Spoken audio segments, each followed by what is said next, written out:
नमस्ते मित्रों। स्थिर विद्युत के में जो आपका फर्स्ट लेसन था जिसका बेसिक कंसेप्ट मैंने आपको करवाया था ना, उसके न्यूमेरिकल आज करेंगे।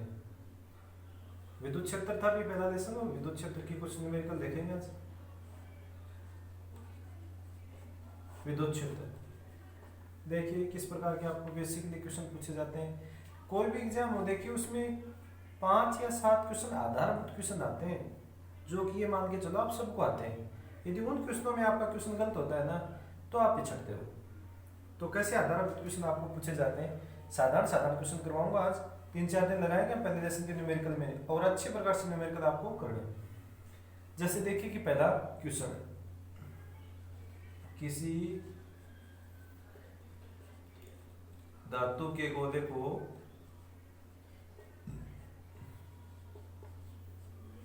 किसी धातु के गोले को 1.6 गुणा 10 की घात 19 कूलाम, ये वैल्यू कुछ भी हो सकती है, आवेश से धनावेशित करने के लिए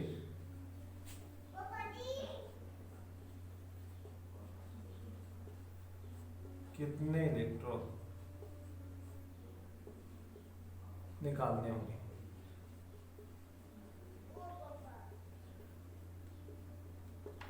धनावेशित है तो इलेक्ट्रॉन आपको निकालने होंगे। तो देखिए कितने इलेक्ट्रॉन निकालने होंगे। हम जानते हैं भी कुल आवेश, मैंने आपको बताया था क्या होता है कुल आवेश। कुल आवेश होता है उस पदार्थ यानी उस वस्तु ने कितने इलेक्ट्रॉन त्यागे हैं या कितने इलेक्ट्रॉन ग्रहण किए, ये उसका क्या होता है कुल आवेश होता है। तो कुल आवेश होता है b plus minus n e. यहाँ इलेक्ट्रॉन त्यागे हैं तो हम प्लस लिखेंगे एन ई। आवेश का मान है 1.6 10 की पावर माइनस 19। एन का मान आपको निकालना है। इलेक्ट्रॉन पे आवेश आप जानते ही हो 1.6 इंटू 10 की पावर माइनस 19। इससे ये कैंसिल एन इक्वल टू, तो उसने एक इलेक्ट्रॉन का त्याग किया है या एक इलेक्ट्रॉन निष्कासित किया है तो उस पर कितना धनावेश आ गया, ये इस धनावेश से उसने क्या कर दिया, उसने धनावेशित कर दिया। यहाँ वैल्यू किसी भी प्रकार की हो सकती है। जैसे ये क्वेश्चन आपको ऐसे भी मिल सकता है कि एक इलेक्ट्रॉन निष्कासित करके कोई धातु का गोला धनावेशित हो रहा है तो उसके ऊपर आवेश कितना है, तो आप क्यू का मान निकाल सकते हो। क्यू का मान कैसे निकालोगे, आप एन का मान रखो, इसमें एन का मान 1 है, इलेक्ट्रॉन का आवेश रखो आप और उसको आप मल्टीप्लाई कर दो तो आपका क्यू का मान आ जाएगा 1.6 इंटू 10 की पावर माइनस 19 कूलम। इस प्रकार से भी क्वेश्चन आपको पूछा जाता है। साधारण भी इसमें साधारण क्वेश्चन भी आपको पूछा जाता है। आवेश का मात्रक क्या है, आवेश का मात्रक कूलम। कई बार कुछ साधारण क्वेश्चन पूछा जाता है। मात्रक कूलम ये कैसे राशि है, अदिश राशि। इस प्रकार से भी आपको साधारण इसमें क्वेश्चन पूछे जाते हैं। आवेश में द्रव्यमान होता है या नहीं होता है, बिल्कुल ये एक इसमें आवेश में द्रव्यमान होता है। आवेश में का द्रव्यमान 0 नहीं होता है। तो यदि द्रव्यमान से क्वेश्चन आता है तो इस प्रकार से आता है। जैसे मैं आपको एक क्वेश्चन लिखवाता हूं, जैसे मान लो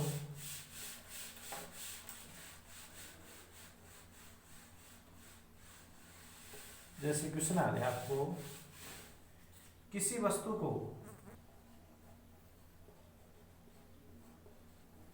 कितना आवेशित किया जाए,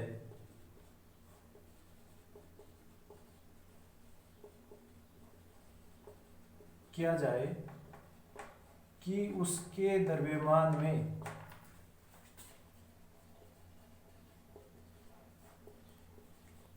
9.1 इंटू 10 की पावर माइनस 31 किलोग्राम की वृद्धि हो जाए। ऐसे द्रव्यमान संबंधी क्वेश्चन आपको पूछे जाते हैं कि किसी वस्तु को कितना आवेशित किया जाए कि उसके द्रव्यमान में कितनी वृद्धि हो जाए, 9.1 इंटू 10 की घात माइनस 31 किलोग्राम की वृद्धि हो जाए। कोई भी इलेक्ट्रॉन यानी कोई भी आवेश में हम इलेक्ट्रॉनों का आदान प्रदान मानते हैं, तो कोई भी इलेक्ट्रॉन यदि कोई वस्तु ग्रहण करती है तो उसके द्रव्यमान में क्या आएगी, वृद्धि आएगी। अब चलो उस द्रव्यमान वृद्धि को हम मान लेते हैं डेल एम कि ये इतनी द्रव्यमान में वृद्धि होगी।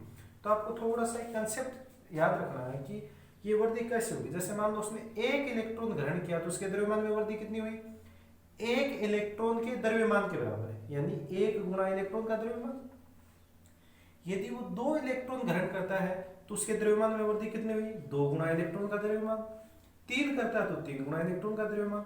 सपोज करो उसने n इलेक्ट्रॉन ग्रहण किए, तो बताइए भी उसके द्रव्यमान में वृद्धि कितनी होगी, n इंटू n, यानी n इलेक्ट्रॉन का द्रव्यमान। तो क्या हम इसको ये लिख सकते हैं, द्रव्यमान में वृद्धि n लिख सकते हैं। कितनी है द्रव्यमान वृद्धि, द्रव्यमान वृद्धि है 9.1 गुणा 10 की घात माइनस 31 किलोग्राम। चलो देखिए 31 किलोग्राम। n का मान आपको निकालना है, कितना आवेशित किया जाए, m इलेक्ट्रॉन का द्रव्यमान भी कितना होता है 10 की घात माइनस 31 किलोग्राम। ये वैल्यू कुछ भी मिल सकती है, मैं तो ये आपको शॉर्ट वैल्यू इसलिए करवा रहा हूँ कि वीडियो बड़ा न हो। n इक्वल टू 1, तो 1 इलेक्ट्रॉन की उसने वृद्धि की जाए तो उस 1 इलेक्ट्रॉन से उसको आवेशित किया जाए तो उसके द्रव्यमान में वृद्धि इतनी हो जाएगी। अब कई बार क्वेश्चन आपको ये भी पूछ लिया जाता है तो उस पे आवेश क्या होगा, उस वस्तु पे आवेश कितना होगा। चलो उस वस्तु का आवेश निकालें, तो आवेश कैसे निकालोगे भी, आवेश अभी अभी हमने पहला क्वेश्चन किया था, q equal to n e. Q का मान निकालना है, एन का मान 1 और इलेक्ट्रॉन पे आवेश होता है 10 की घात माइनस 19। इसको मल्टीप्लाई कर दो आप, माइनस 19 कुल। इस प्रकार से हम क्या कर देंगे, कुल आवेश का मान ज्ञात कर देंगे। इसी प्रकार के आपके क्वेश्चन, इस प्रकार के क्वेश्चन भी आपको पूछे जाते हैं। नेक्स्ट देखिए आपको कैसे क्वेश्चन पूछे जाते हैं।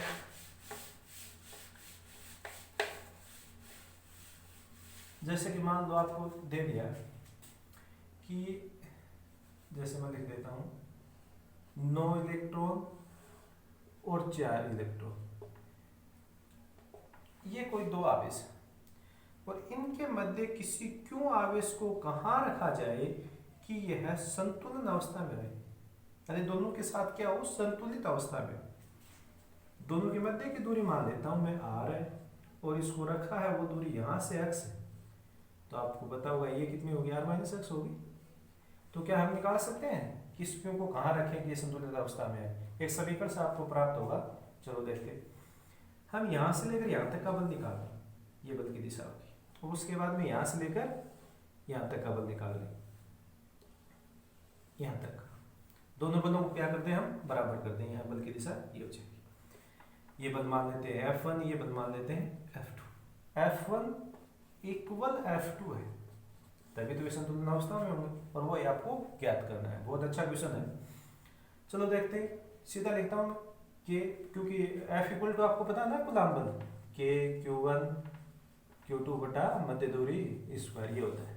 इसी आधार पर मैं इसको लिख रहा हूँ, देखना K का K लिख दिया, आवेश 9e इंटू दूसरा आवेश क्यों, बीच की दूरी x स्क्वायर, ठीक है, इक्वल ये लिख लो K 4e इंटू क्यों अपॉन r माइनस एक्स का स्क्वायर। कैंसिल हो रहा है, उसको काट, क्या बच गया देखिए, ऐसे इलेक्ट्रॉन से इलेक्ट्रॉन भी हम कैंसिल कर देंगे क्योंकि दोनों का आवेश क्या है, बराबरी। बताइए 9 upon x square 4 upon r minus x का स्क्वायर, क्या हम लिख सकते हैं 3 अपॉन एक्स का square 2 upon r minus x का स्क्वायर। स्क्वायर से स्क्वायर कैंसिल कर दो, क्या बच गया आपके पास 3 upon x equal 2 upon r minus x. Value निकाल सकते हैं, बिल्कुल निकालेंगे भी। 2x equal to 3r minus 3x, 3x को इधर ले आओ 5x 3r।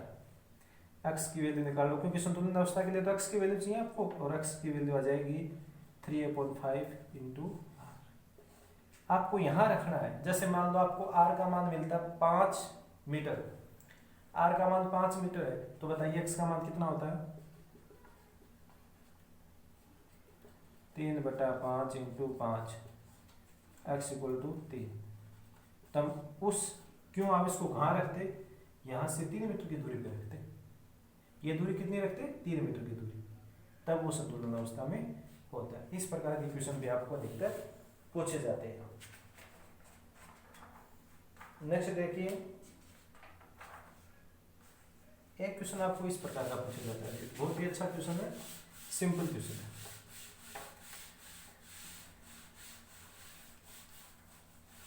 जैसे मैं आपको पहले तो बताता हूँ, जैसे हमने पढ़ा था पूर्णांक बल कितना है, बल के आधार पे दूसरा क्वेश्चन है के Q1 Q2 बटा आर स्क्वायर।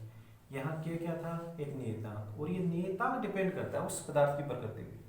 यदि वो निर्वात या वायु है तो हम क्या लिखते हैं, 4 पाई epsilon not into Q1 Q2 बटा आर स्क्वायर। यदि यहाँ कोई माध्यम है तो हम क्या लिखते हैं, इनटू आर स्क्वायर। माध्यम के लिए मैं यहाँ एफ एम लिख देता हूँ। बताइए इन दोनों का क्या संबंध है, इन दोनों में संबंध एक ही है भाई, क्या संबंध है दोनों में। हम दोनों का अनुपात निकालें, बताइए क्या आएगा, ये सेम है, ये इतनी राशि कैंसिल हो जाएगी।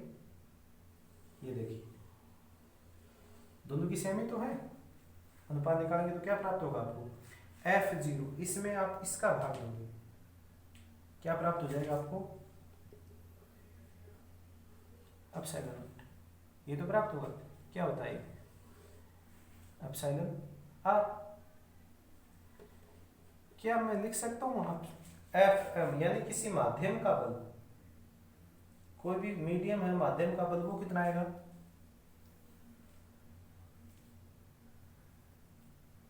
ये मैंने, चलो इसको ये अनुपात निकाल लो, ज़्यादा कंफ्यूज नहीं होगा आपको। F M equal to F0, तो आपको क्या प्राप्त होगा, भाग दे के साधारण भाग दे के भी देख सकते हो आप। जैसे कि मान लो मैं लिखता हूँ 1/4 pi epsilon naught, f m है ना, पहला एफ एम ये है, Q1 Q2 बटा दूरी वही लिख देता हूँ आर स्क्वायर। इसके बटा में क्या है, F0 यानी निर्वात या वायु का, ये देखो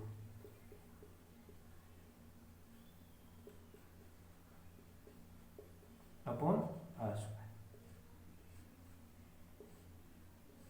देखिए यहाँ बचा 1/एप्सिलॉन, सॉरी इसमें एप्सिलॉन आया, यहाँ बचा 1/एप्सिलॉन और यहाँ बचा 1/एप्सिलॉन नॉट, यानी यहाँ तो बच गया आपके पास 1/एप्सिलॉन और यहाँ बचा 1/एप्सिलॉन नॉट, ऊपर जाएगा भाई वो, ये होगा। तो बताइए आप एफ एम इक्वल टू क्या लिखोगे, एफ एम अपॉन F0 लिखोगे आप एप्सिलॉन नॉट अपॉन एप्सिलॉन, और एक होता है पैरा विद्युतांक जिसको लिखते हैं एप्सिलॉन आर। क्या होता है, एप्सिलॉन अपॉन एप्सिलॉन नॉट, ये पैरा विद्युतांक होता है। क्या होता है, पैरा विद्युतांक, यानी इसको बोलते हैं किसी माध्यम में विद्युतशीलता और इसको बोलते हैं निर्वात में विद्युतशीलता। तो किसी माध्यम में विद्युतशीलता और निर्वात में विद्युतशीलता के अनुपात को हम क्या कहेंगे, पैरा विद्युतांक कहेंगे। इनका अनुपात ये, इसको हम क्या लिख सकते हैं, epsilon upon epsilon, epsilon not upon epsilon को लिख सकते हैं 1/एप्सिलॉन आर, क्योंकि देखो उल्टा प्राप्त हुआ हमको, तो हम ये लिख सकते हैं। तो बताइए हमें एफ एम इक्वल टू आप क्या लिखोगे, एप्सिलॉन आर। क्या ये व्यंजक आपको समझ में आया, तो इस प्रकार से हम ये व्यंजक लिख सकते हैं। मैं इस पर न्यूमेरिकल आपको करवा रहा हूँ, न्यूमेरिकल कैसे पूछा जाता है आपको, न्यूमेरिकल आपको इस प्रकार से पूछा जाता है। अभी जैसे मान लो यहाँ आपके पास व्यंजक ये आया है, ये व्यंजक है, ठीक है। तो न्यूमेरिकल आप पूछा जाता है कि किन्हीं दो आवेशों के मध्य यदि पैरा वायु या निर्वात का पैरा विद्युत माध्यम हो, यानी वायु या निर्वात हो, तब उनके मध्य लगने वाला विद्युत बल सपोज करो 24 न्यूटन, यानी F0 कितना है, 24 न्यूटन। यदि उन आवेशों के मध्य कोई, जैसे मैं लिख देता हूँ 6, कोई 6 पैरा विद्युतांक का पदार्थ भर दिया जाए, तो बताइए उस स्थिति में, यानी पैरा विद्युत पदार्थ भरने के बाद विद्युत बल कितना होगा। तो पैरा विद्युत माध्यम भर दिया तो विद्युत बल किसका निकालोगे आप, उस माध्यम का विद्युत बल निकालोगे आप। तो एफ एम इक्वल टू आप लिखोगे 24/6, कितना प्राप्त होगा आपको, 6 × 24 4 न्यूटन। तो पैरा विद्युत माध्यम बढ़ने के बाद बल में क्या हुई है, कमी आ गई है अभी। और ये बल में कमी क्यों आती है, आपको पैरा विद्युत का एक अलग से टॉपिक है, करवा देंगे यदि आपको करवाना। विद्युत क्षेत्र से प्रभावित होते हैं और उसके विपरीत संरेखित हो जाते हैं, तो विद्युत क्षेत्र के मान को क्या कर देते हैं, घटा देते हैं। साधारण विद्युत क्षेत्र के क्वेश्चन आपको पूछे जाते हैं, जैसे मान लो कि आपको बल दे दिया, किन्हीं दो आवेशों के मध्य लगने वाला विद्युत बल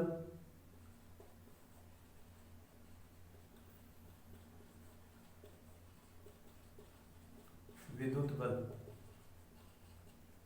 18 न्यूटन, यदि प्रेक्षण आवेश 6 कूलम, 6 कूलम प्रेक्षण आवेश के कारण विद्युत क्षेत्र की गणना करो। किसकी गणना करनी है, विद्युत क्षेत्र की। बताइए विद्युत क्षेत्र क्या होता है, विद्युत बल बटा प्रेक्षण आवेश इक्वल टू, अब क्या लिखेंगे, 18 बटा 6, 3। विद्युत क्षेत्र कितना आ गया, 3 वोल्ट प्रति मीटर या 3 न्यूटन प्रति कूलम, ये आपको विद्युत क्षेत्र प्राप्त हो गया। चलो थोड़ा सा इसका कंसेप्ट आपको मैं बताता हूँ। विद्युत क्षेत्र के बारे में मैंने आपको बताया था, एकांक आवेश पे लगने वाला विद्युत बल, एक आवेश पे लगने वाला विद्युत बल, यहाँ कितने आवेश हैं, 2। F इक्वल टू क्या लिखते हो आप, सपोज करो ये आपके पास अपॉन R, 2 आवेशों पे लगने वाला बल, विद्युत बल एक आवेश, विद्युत क्षेत्र की तीव्रता E, विद्युत क्षेत्र की तीव्रता एक आवेश के कारण लगने वाला विद्युत बल, क्या लिखोगे, F अपॉन Q0, वैल्यू रखो बटा Q0, कैंसिल, बताइए क्या है, KQ बटा R², क्या है, एक आवेश में लगने वाला विद्युत बल। इस प्रकार से आपको क्वेश्चन इसमें पूछे जाते हैं। कई बार क्वेश्चन पूछा जाता है भी, जैसे मान लो कि आपको दे दिया क्वेश्चन, दे दिया कोई विद्युत द्विध्रुव किसी विद्युत क्षेत्र में स्थित है, भाई इस प्रकार से विद्युत क्षेत्र में स्थित है, ये उसका विद्युत क्षेत्र है। कोई द्विध्रुव है वो विद्युत क्षेत्र में इस प्रकार स्थित है कि उन विद्युत बल रेखाओं के मध्य का कोण कितना है, सपोज करो 45 डिग्री कोण आपको दे दिया कि वो 45 डिग्री का कोण बनाते हुए विद्युत क्षेत्र में स्थित है। तो बताइए उसमें बल आघूर्ण कितना होगा। तो हमने बल आघूर्ण का व्यंजक देखा था P sin थीटा, तो बताइए भी बल आघूर्ण का व्यंजक, बल आघूर्ण कितना होगा, sin 45 लिख दो आप, और sin 45 लिखेंगे तो 2 इक्वल टू आपको प्राप्त होगा, तो बल आघूर्ण कितना प्राप्त हुआ आपको, Pe अपॉन √2, मात्रक देख लो, मात्रक आपको निकाल के बताता हूँ। देखिए विद्युत क्षेत्र का मात्रक, द्विध्रुव आघूर्ण का मात्रक डिवाई होता है भाई, डिवाई या कूलम इंटू मीटर, एक ही बात है, समझे। विद्युत क्षेत्र वोल्ट प्रति मीटर, कूलम इंटू वोल्ट भी लिख सकते हैं, वोल्ट कूलम भी लिख सकते हैं, ठीक है। ये इस प्रकार से हम यहाँ निकालेंगे। साधारण द्विध्रुव आघूर्ण, साधारण बल आघूर्ण को आपको बताइए, बल आघूर्ण क्या क्या होता है, बल इंटू बलों के बीच की दूरी, इंटू दूरी लिख देता हूँ मैं, बल न्यूटन, दूरी मीटर, तो क्या इसका मात्रक हम लिख सकते हैं, न्यूटन मीटर। तो आपको इतना बल आघूर्ण इसमें प्राप्त हो जाएगा। देखिए पहला लेसन है उसमें इसी प्रकार के आपके क्वेश्चन है, तो इस प्रकार से आप जो पहला लेसन विद्युत क्षेत्र है उसके न्यूमेरिकल आप आसानी से कर सकते हो। बाकी इसमें जो कोई और मेरे को ऐसा लगेगा कि ज़्यादा कठिन है वो कल और आपको करवा देंगे। Thank you.